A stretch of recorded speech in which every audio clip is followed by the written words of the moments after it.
guys, I'm going to help you figure out how to log food in the MyFitnessPal, how to change your macros, calories, pretty much everything you need to know. And if you've already been using it before and you have an account, that's awesome. Hopefully you'll still get something from this, and we'll get started. So under MyFitnessPal, once you've logged in, it'll ask you a few questions. It's going to generate your calories and macros for you. More than likely, you'll go through and change these. I think when I first started with MyFitnessPal, it actually told me to eat 1,500 calories a day, and my macros were a little different. 1,500 calories was not enough for me. I went back and changed it to 1,700 now, and I ended up having better luck with it. Oh my gosh, am I allowed to stand like this? Yeah, you feel stretching your butt. Okay, so I changed it to 1,700 calories, and then changed the carbs and fats and proteins around just from trial and error and figuring out what works for my body and how certain foods make me feel. So feel free to use the FitnessPal macros and calories. If that works for you, totally do it. If not, I'll show you how to change it later on. Okay, so because I'm filming on my iPhone, we're gonna use Mike's shitty Droid. What? It's a little different, but we'll get through it. So, on your home page, there's gonna be a spot where you can add your food. On here, it's gonna be a little plus sign. I think somewhere else on the iPhone it says, add your breakfast, lunch, or whatever. So we're gonna hit that. You can also log your exercise and water. I personally don't in MyFitnessPal. I only log my caloric intake, but if it helps you keep track of your steps and exercise better by putting it in here, then by all means. It's just, I don't do that personally. Okay, so we do food, and we're going to do my recipe for steel cut oats just as an example. So we're gonna hit breakfast. All right. Okay, so in the search bar, we can either type in whatever food we're gonna be using. I'm using Bob's Red Mill steel cut oats. They were 50% off. So I'm gonna show you first how to use the scanner option, which is my favorite, and it's a huge time saver. And if the item does have a barcode, I highly recommend giving it a shot and seeing if it comes up that way in MyFitnessPal. Super convenient. On the Droid, it shows the little scanner up here. I don't remember if that is how it is on the iPhone. So you can either click add foods and there'll be the scanner option, or you can just hit if the scanner option is already there. And you have to make sure you give it access to your camera. Just going to hold it next to the barcode. Just takes a second, and perfect.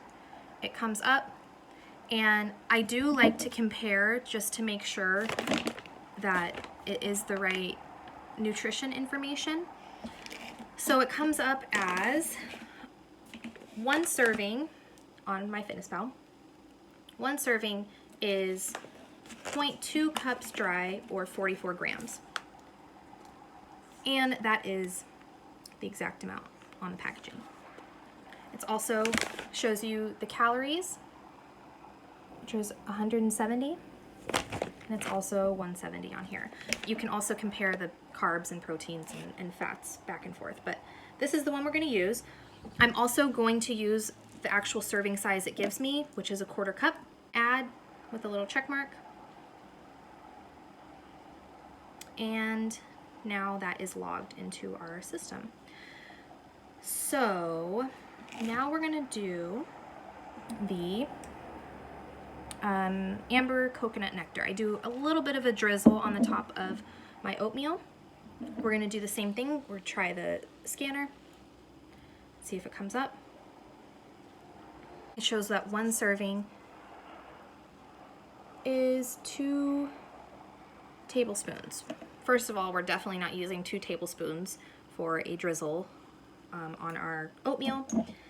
And the other thing is, on here on the actual bottle, it's only 1 tablespoon per serving. Either way, we need to change it because we're not going to have that much. Only doing about like a teaspoon. So click the little drop down menu, change the servings to 1 tablespoon, and we're going to do about half of that. So go back up to servings, 0.5. 36 calories rather than whatever the huge amount was before. And it shows you the carbs and fat and protein. We're going to click add, and there we go. So make sure that you are changing the servings and number of servings according to how much you're actually eating. So we got everything logged.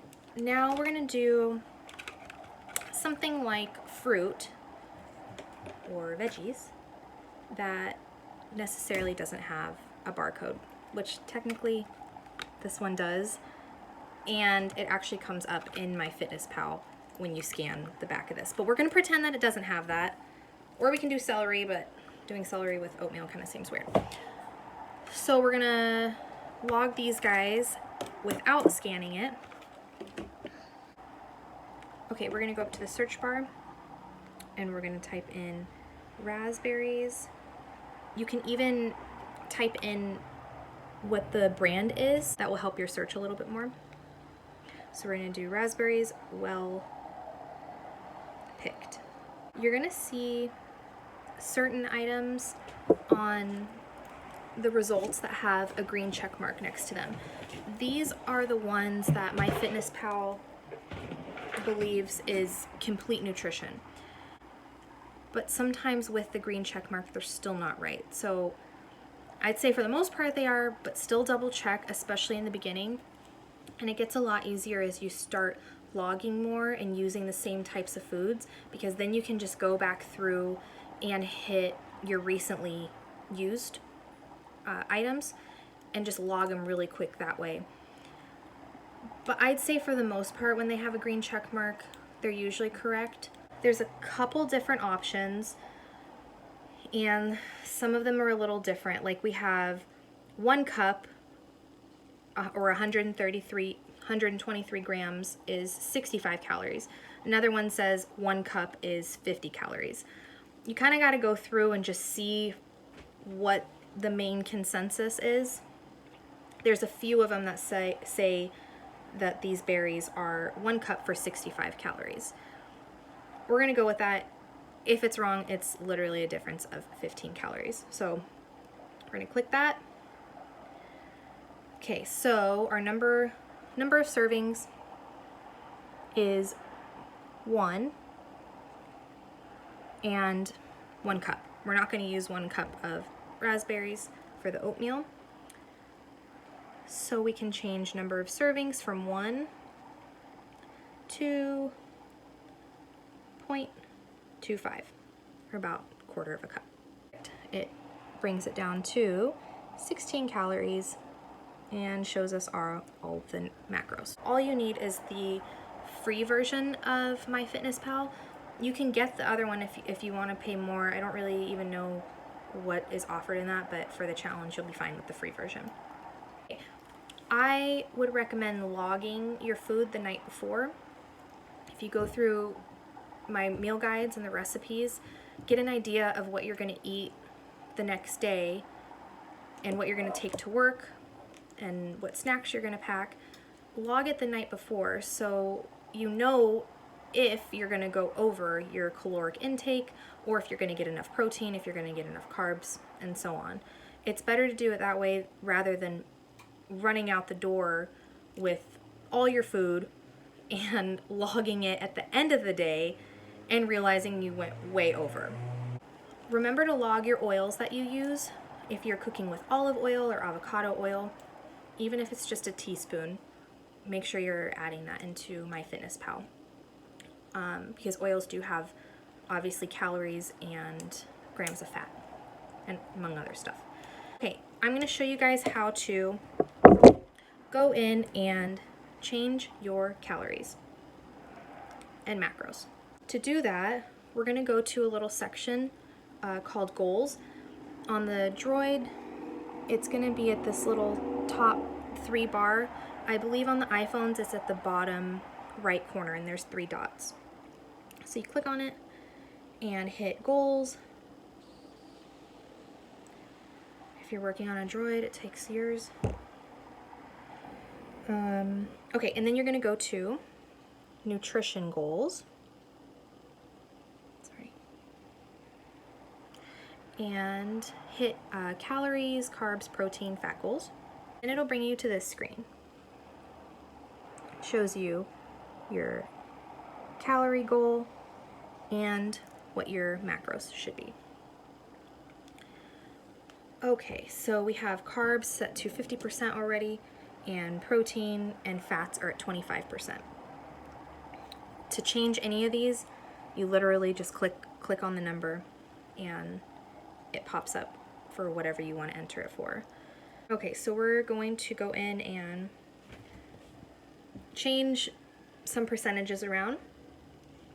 So let's say I want to change my carbs from 50%. I'm going to click that guy. It brings up this whole screen. And let's say we're going to do 40% carbs. Now this total amount at the bottom changes to red and it only shows 90%. So it's telling you still need 10% more to complete your nutrition. And then we're going to change protein to 30% and fat to 30% as well. And it comes out to 100%. And now you're set to go. If you want to check what your macros are at throughout the day and kind of see your progress, I really like to check on the nutrition. Where is it? The little pie chart. Then it'll bring up another chart and you can kind of see where you're at, and it'll give you your goal and the total amount consumed so far. So if you're really close to your goal and you're only at lunch, then you kind of have a good idea of what to have for, dinner. Okay, the other thing I recommend, which is in the meal guides, and you'll see this, is to use a scale. And that's because it's really easy to add your food into MyFitnessPal when you know literally the exact gram, ounce, or weight of whatever you're putting in there. This is a simple one that I'm using. You don't have to get anything fancy. They're like 10 bucks off of Amazon. So I recommend using the scale, at least during the challenge, just to get an idea of what portions kind of look like, and you can use this for in the future. So, if you don't really have a reference to what 3 ounces of chicken looks like, now you will. Once, you weigh 3 ounces and you look at it and you're like, okay, cool, it's, the size of my palm. You kind of have a reference to use later on in the future. I don't recommend using a scale for the rest of your life. I think that's crazy, but it definitely helps, and it will help for these 5 weeks. And it's also going to keep you on track and make sure that you don't go over or under nutrients and calories and the rest of your nutrition levels.